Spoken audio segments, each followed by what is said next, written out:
All right, everyone. Welcome once again to the Family Beatdown Fantasy Football League preview show. This is the Week 9 preview. Week 9. Keep in mind, we only play for about 4 more weeks, so there's like 5 more games. Week 13 is our final week, and then we go into the playoffs. So now is the time to make your run if you're going to do it into the playoffs. So anyway, we had a pretty interesting week last week. No close games really. Every one of these games was not one-sided, but easily decided. Um,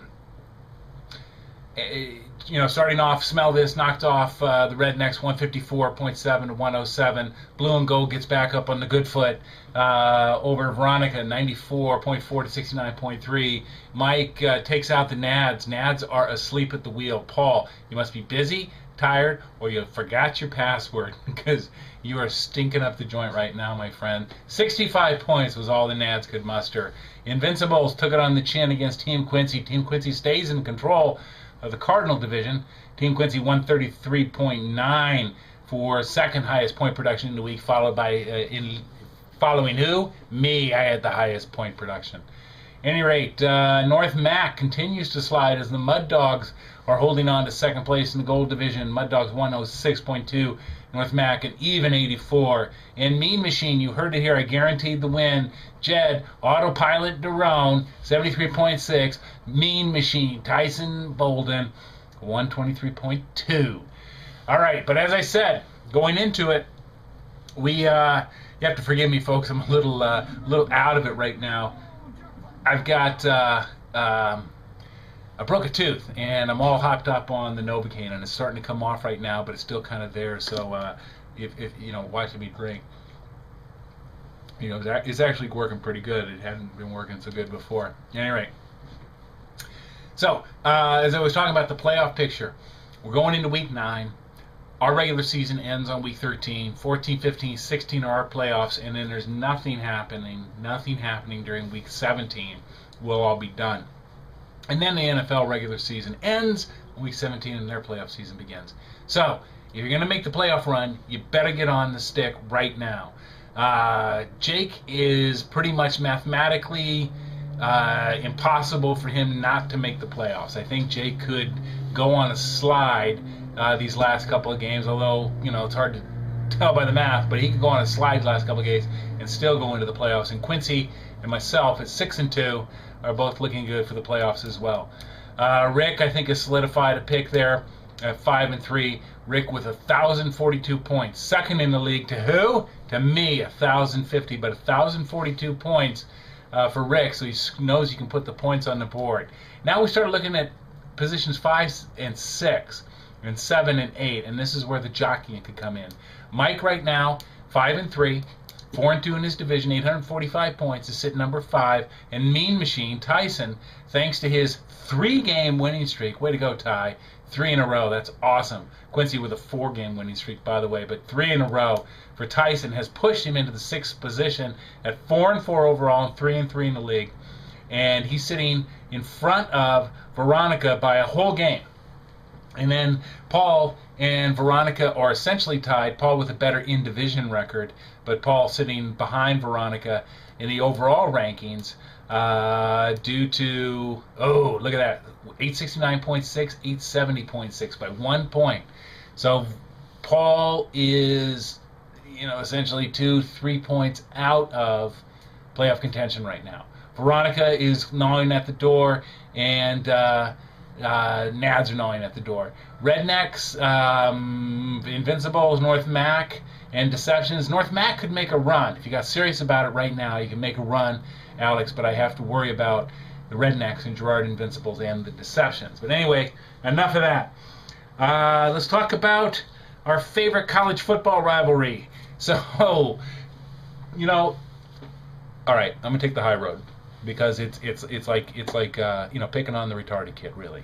It really is like that this year. I was gonna go on and on and on about losing to Tulsa by a point and all of that, but it's just no fun.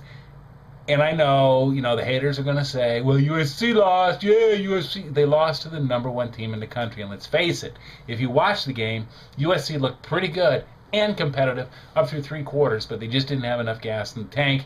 And you're not going to slow that Oregon team down. You've got Oregon and Auburn coming up in a matchup, and I think there's your national title, my friends. But anyway, Notre Dame faces Utah. The Utes are a tough team moving into the Pac-10 next year, so good luck with that. And the Trojans play Arizona State. And we're all counting down the big Turkey Day showdown, 11/27, when the Fighting Irish come out here and give themselves up to the Trojans' will. So we'll look forward to that on that Turkey Day weekend. Let's talk about the bye weeks.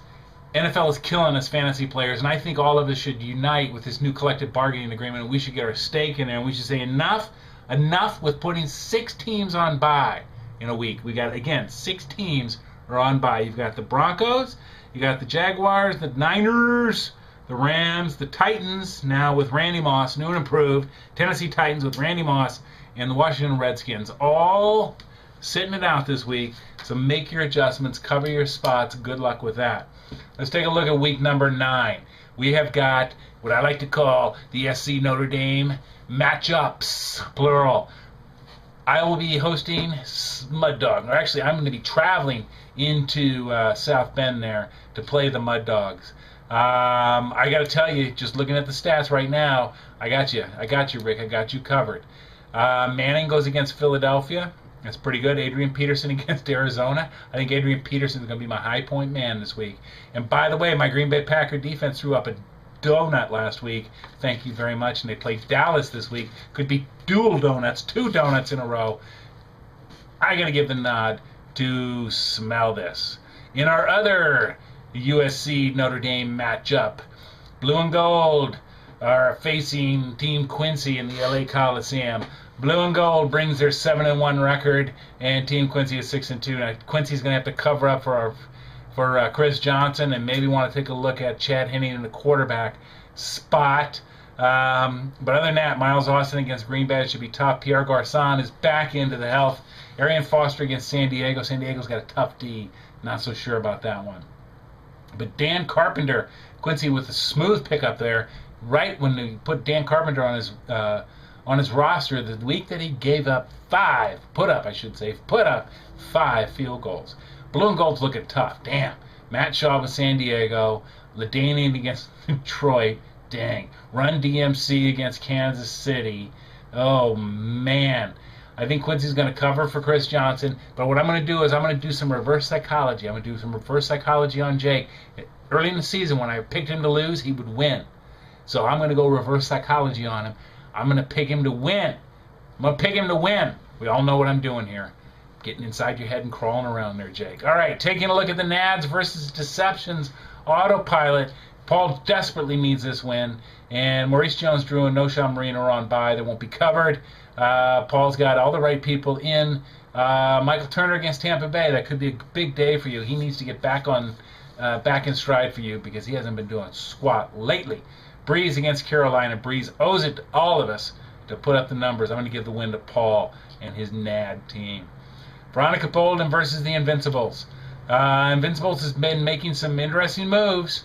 Right now, they're looking pretty good. Veronica needs to cover for her kicker, and she got Ryan Fitzpatrick in a QB. I think you've got to do better than that, girl. Ben Roethlisberger against Cincinnati is going to be a tough game for the Steelers. They are trying to get their stuff back together and make a playoff run, and Cincinnati's always a tough matchup for them. Anquan against Miami, that should be good. Chris Ivory, you got to get him out of there, Dad. What's-his-face is back. Pierre Thomas and Reggie Bush are back, so Chris Ivory is not going anywhere anytime soon. All of that said, I'm still going to give the win to the Invincibles. Mike Bolden against North Mac. Mike needs to keep the pressure on in order to maintain that playoff positioning right now. And with Phillip Rivers against Houston, that should be decent enough. Kevin Walters against San Diego, good luck with him. I don't like him. He's not doing me any good, but you do have Reggie Wayne against Philly. He's a stud. And Dez Bryant against Green Bay, considered Dez Bryant and his Dallas Cowboys to be done for the year.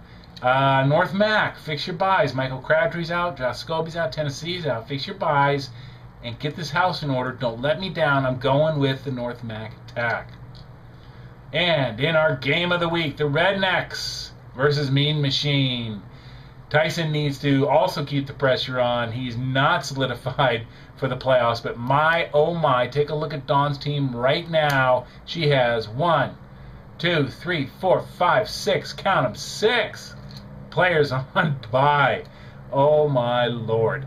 Good luck filling those positions right now. I'm not sure that you can.